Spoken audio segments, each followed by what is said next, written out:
पाहता पाहता लेखकाचे 7वी पर्यंतचे शिक्षण पूर्ण झाले.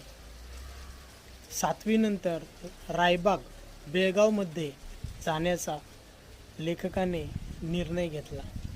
त्यासाठी शिकत शिकत तो काम करू लागला. डिंक गोळा करून पैसे मिळवायचे. 7वीत लेखकाला खूप छान मार्क्स मिळाले. रायबाग बेळगावमधील मोठ्या इमारती, छान वातावरण पाहून तिथेच आपण शिकायला जावे असे लेखकाला वाटले.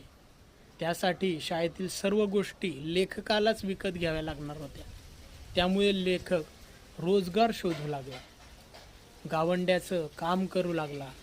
काम नसेल तेव्हा म्हशीवर बसून कृष्णा नदीत मनसोक्त पोहायला, आंघोळीला जायचा. आठवड्यातून फक्त एकच दिवस असा यायचा ज्या दिवशी त्याला आंघोळ करायला मिळायची.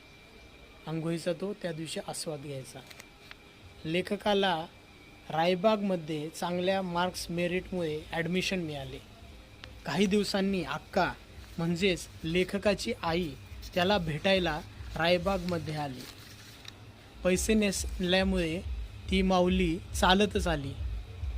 आईने लेखकाला सांगितले की बेळगावला स्कॉलरशिप परीक्षा द्यायला तुला घेऊन जाण्यास तुझ्या गुरुजींनी सांगितले आहे. बेळगावला जाण्यास बस होती पण आईकडे पैसे नव्हते. त्यामुळे लेखक आणि त्याची आई पायीच निघाले. तहान लागली की मळ्यात पाणी प्यायचे, भूक लागली की शेतातील भुईमुगाच्या शेंगा खायच्या आणि पुढे जायचे. आता नदी पार करून त्यांना जायचे होते. आईकडे पैसे नव्हते. नावाड्याला आईने सांगितले की पोराची परीक्षा आहे, हात जोडते, आम्हाला घेऊन चला. माझा मुलगा मोठा झाला की देईल तुझे पैसे. ते ऐकून लेखकाच्या डोळ्यात पाणी आले. आई ती खरंच आई असते.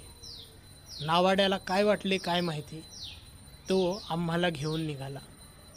स्कॉलरशिप परीक्षा फॉर्म भरण्यासाठी 25-30 रुपये खर्च होता. फायदा होता पास झालो तर. त्यामुळे आईने उसने घेऊन मला स्कॉलरशिपसाठी पैसे दिले. लेखक स्कॉलरशिप परीक्षेत उत्तीर्ण झाले. 1100 रुपये एवढी स्कॉलरशिप लेखकाला भेटली. आता लेखकाने माधवनगर, सांगली येथे कॉलेज हॉस्टेलला जाण्याचे ठरवले.